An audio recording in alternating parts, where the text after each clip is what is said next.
I get it. The Vols still have a couple of games left to go, some pretty big games at that. But I feel like since this team lost to Oklahoma and was eliminated from college football playoff contention, the question then became, what is Josh Heupel and the Tennessee Volunteers' plan for the quarterback position in 2026? A lot of people have talked about maybe it's just going to be George McIntyre. Maybe Faison Brandon, the five-star true freshman. There's been a lot of chatter about the transfer portal recently. In fact, Austin Price just mentioned on the Vol Quest mailbag just a couple of days ago, lead insider for the Tennessee Volunteers, you have to bring somebody in. You can't go into next year with 2 scholarship guys and the walk-on from Northview. Well, what if you don't have only 2 scholarship guys? What if one of the scholarship guys who's currently on your roster, currently your starting quarterback, what if he could be back for another year? That's what we're going to discuss on today's show. Welcome in. So happy that you are here. If this is your first time, make sure you subscribe. If you hate Alabama, make sure you subscribe. We're battling them all season long. Right now, we're only down 17 subscribers? Pretty dang close. I need us to be on top of them by the end of the day. So again, if this is your first time here, welcome and hit that big red sub button. So I'll just go out and say this. Like, most likely, in my opinion, this is Joey Aguilar's final season in college football. That's kind of how we entered this year, thinking that that was going to be what it is, right? He's just going to come into Tennessee, he's going to play 1 year, and then he's going to be done and out of eligibility. But I also think we got to remember the rumors that floated around kind of midway through September after that Georgia game where everybody kind of saw, oh my gosh, this dude is something real special, that there's rumors of him trying to get an extra year of eligibility. And actually, just a couple of days ago, Austin Price discussed that to a little bit more length. He said, I know Joey downplayed trying to go for an extra year, but the further we get down the road in this thing, does he elect to file a lawsuit to get those years back? I mean, what does Tennessee want to do there? Which is an interesting question that's being posed because Joey Aguilar, he's a guy who's got a lot of talent, but given his age, given his stature, given his skill set, I don't think he really has a career at the next level in the National Football League. He's making more money than he's ever made in college right now at Tennessee. Why wouldn't he want to come back for another year? He's had a pretty long career in college so far, though. 2 years of, JUCO ball at City of College of San Fran. 2019, he was redshirted. 2020 was the COVID season. He then goes to another JUCO at Diablo Valley in 2021 and 2022. Then he transfers to Appalachian State, plays there for 2 years. Then he gets that extra year because of the Diego Pavia ruling in 2025, comes and plays at Tennessee Volunteers after Nico Iamaleava transfers to UCLA, which he was originally intending on playing. And then now he is in the middle of his 7th year in college football. Crazy to think him and I graduated high school the same exact year, not to date myself. So the Diego Pavia ruling, basically this happened last season, last December. The NCAA issued a 1-year blanket waiver for all former junior college players to have an extra year of eligibility. Basically saying if you played in junior college for any amount of time, we'll give you 1 more year of extra eligibility. That doesn't count against your technical 4 years of college eligibility, not adding redshirts. Speaking of that redshirt season, if you go back all the way to his first year, the College of San Francisco, City College of San Francisco, that might be the key to him getting another year. Patrick Brown of 24/7 Sports speaks a little bit more on his ability to possibly win a lawsuit. If he pursued it legally, he could get it, talking about Joey Aguilar. 4 West Virginia players won extra eligibility in August when a federal judge ruled their JUCO season shouldn't count toward their NCAA eligibility. And a San Diego State defensive lineman, Martinson, won a 4th FBS season when a federal judge granted a preliminary injunction in September. The legal challenges regarding junior college transfers, including Pavia, have argued that the NCAA's eligibility rules violate antitrust law. Remember that, antitrust law.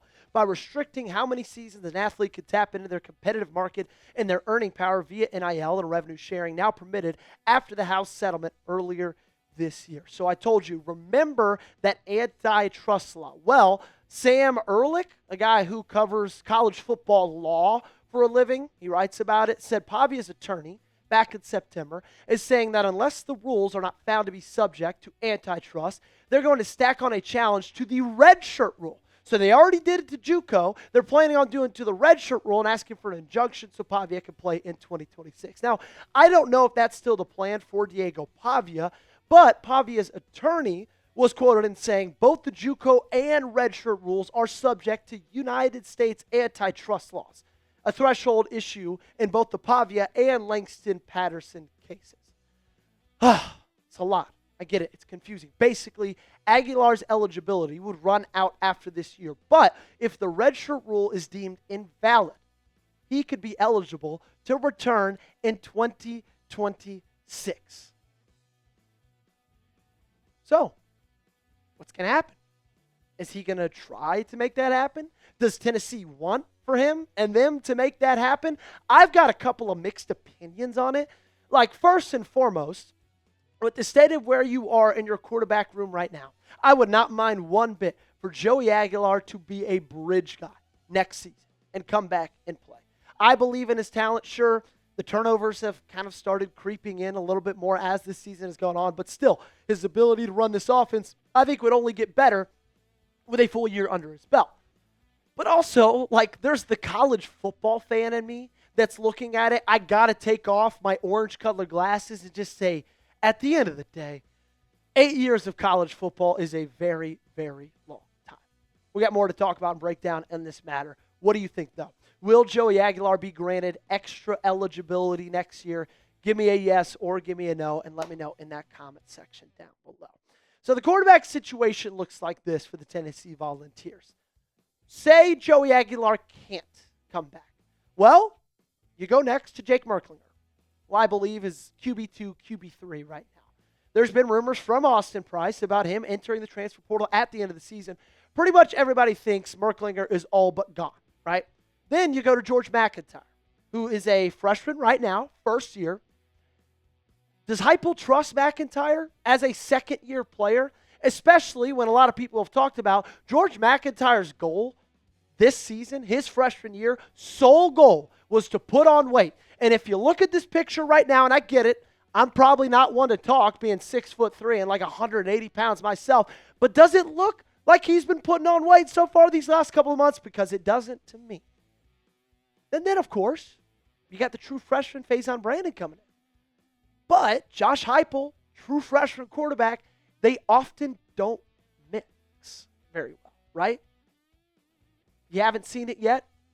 Five-star quarterback Nico Iamaleava came in early, but guess who got the start that year? Joe Milton.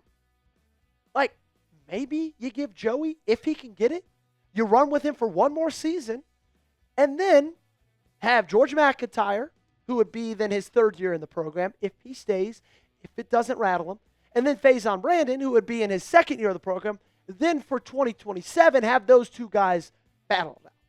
But then you also got to ask the question, I get it, there's a lot of questions that don't really have answers yet. Is that even what Josh Heupel wants?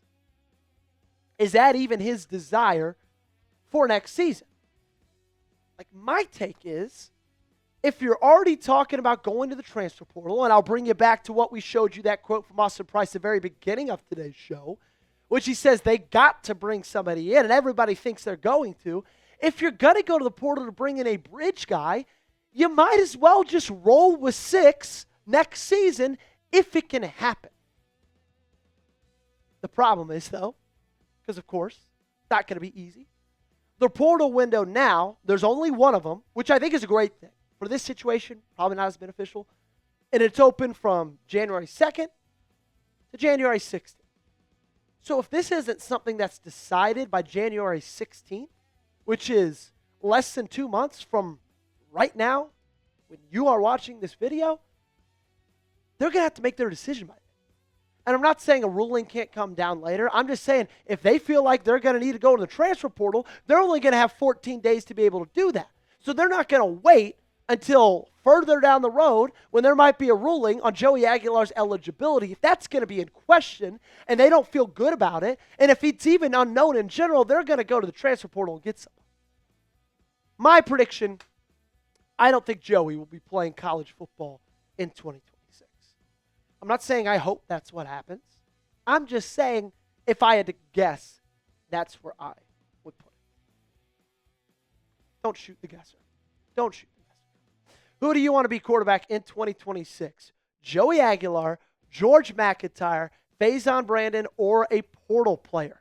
Type JA, GM, FB, or TP in the comment section down below. I got something for you that's more than okay. It's this awesome deal. If you go to chatsports.com/UTQZip, you can get this smoky gray quarter zip for just $30. Perfect for Christmas, right? That's coming right down the pipe. Isn't that crazy? Christmas is here in like a month and 5 days. Wow. Well, I'm going to help you out. I'm going to get you a good deal on an awesome, quarter zip. If you need it for your dad, for your son, for your brother, uncle, cousin, wife, daughter, I don't care who, they're going to love it, and you're going to love it because it's only $30. Chatsports.com/UTQZip. That link's going to be in the comments, also description of today's video. My plan, okay, if I were Josh Heupel, if I were the quote-unquote general manager, even though I know Tennessee doesn't have a technical general manager, let's just say Joey Petersen was. First off, I'd be getting paid a hell of a lot more. Second off, my plan would be go get a cheap option from a small school and then just have one big competition. Because if that happens, there are 3 outcomes. Outcome number 1, if the transfer wins, that's awesome. You just went and paid to get him to come to school here.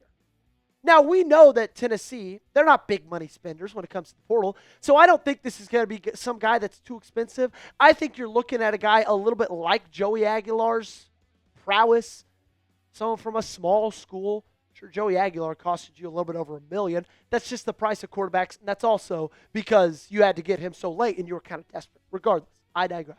The transfer wins that you bring in, no matter where he's from, that's awesome. You paid money to get him in here. If George McIntyre wins, then that's great. Sweet. You recruited him out of high school, paid him a lot of money out of high school to come play for Tennessee. He's a second-year player. That's awesome. The transfer was cheap anyway, cheap-ish. We'll see how much that costs. But, I don't think that's that bad of a scenario. And then, honestly, the best scenario, Faison Brandon comes in here. He wins the job. He just blows everybody's socks right off. That's great. You've got a stud, and you've got him for the next 3 to 4 years. Hallelujah. That's best-case scenario, in my opinion. Because if he's good enough to win this job and beat out a second-year player and whatever hypothetical player you're bringing in from the transfer portal, then he's good enough to win in the SEC. I don't think Tennessee will go after Sam Leavitt. We talked about this on Wednesday. I don't think they will. I don't think they should. He's going to cost somewhere around $3 to $4 million. We know Tennessee's not going to fork up that cash. Go find yourself a Trinidad Shambles, okay? And I get it. He's a dime a dozen type player. A guy that came in from D2, from Ferris State. They paid him still $500,000 to come to Ole Miss. You didn't even expect him to be your starter. He gets thrown that starting role. He's having an unbelievable season. Josh Heupel could do that with a lot of players, guys. He's been doing it with Joey Aguilar this year. Go get a guy that you're in love with his traits, you're in love with his ceiling, that's not going to cost you that much money, and have one massive quarterback competition in the summer for 2026. Make sure you got me followed on social media. We're going to get out of here for the day. Twitter, TikTok, Instagram. I'm everywhere. Make sure to find me on all those platforms. And if you have not yet, subscribe to the channel. Tennessee grad to Tennessee fans every single day. And subscribing is free. It's the best part about it all. Great. We'll see you next time.